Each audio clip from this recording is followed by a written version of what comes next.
नमस्कार सगळ्यांना, रामकृष्ण हरी. मी काय सांगते बघा, लक्ष देऊन ऐका. एक चोरटी आणि जनाबाईची कडकडीत भांडण चालू झालेले होते. त्यावेळेस कबीरदा, ज्ञानदेव, सोपान सर्वजण मिळून म्हणाले की चला आता मुक्ताईची गाठ घेऊन येऊया. मुक्ताईचं काय चाललेलं आहे, ती मुक्ताई मला पाहिजे आहे असे म्हणून ते गेले.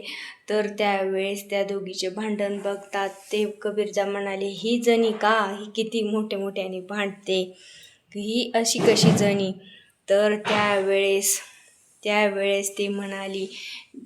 ते म्हणाले कबीरदा म्हणाले, त्या गौरी तुझी आहे का, त्या चोरटीची. ह्या दोघीची भांडण चालू झाले होते. त्यावेळेस ती म्हणाली, ज्या गौरीत विठ्ठल विठ्ठल असा आवाज येईल ती गौरी माझी. आणि नंतर ती जिची होती तिच्यावर ह्या खूप मोठा असा अधिकार आहे जणे तुझा, असा कबीरदा म्हणून नतमस्तक झाले. तर ती म्हणाली, माझं काही असं विशेष काही नाही.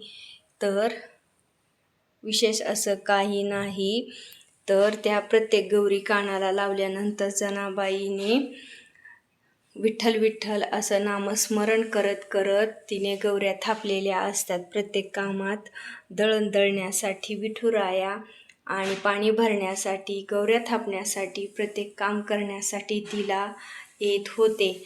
आणि ज्यावेळेस जनीवर आळ आला की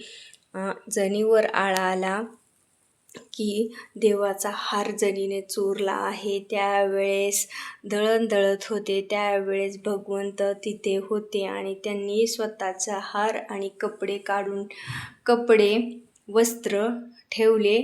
वस्त्र आणि अलंकार ठेवले. आणि त्यावेळेस सगळं गावकरी जमले आणि गावकऱ्यांनी सांगितलं, ही जणबाई चोरटी आहे, हिने सगळे भगवंताचे अलंकार चोरले आहेत. त्यावेळेस जनीला सुळावर देण्याचा निर्णय झाला. त्यावेळेस जनी म्हणाले, असा कोणता अपराध घडला की देवा तुम्हाला असं चोरटी करायचा माझ्यावर आळ आणला.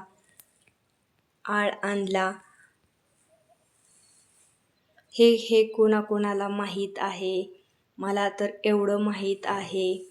तुम्हाला माहीत आहे का, हे नक्की सांगा. रुपाली जाधव चॅनेलला सबस्क्राईब करा. मी थोडक्यात माझी जेवढी आहे तेवढी सेवा करण्याचा प्रयत्न केला, जेवढा अभ्यास आहे तेवढा. धन्यवाद.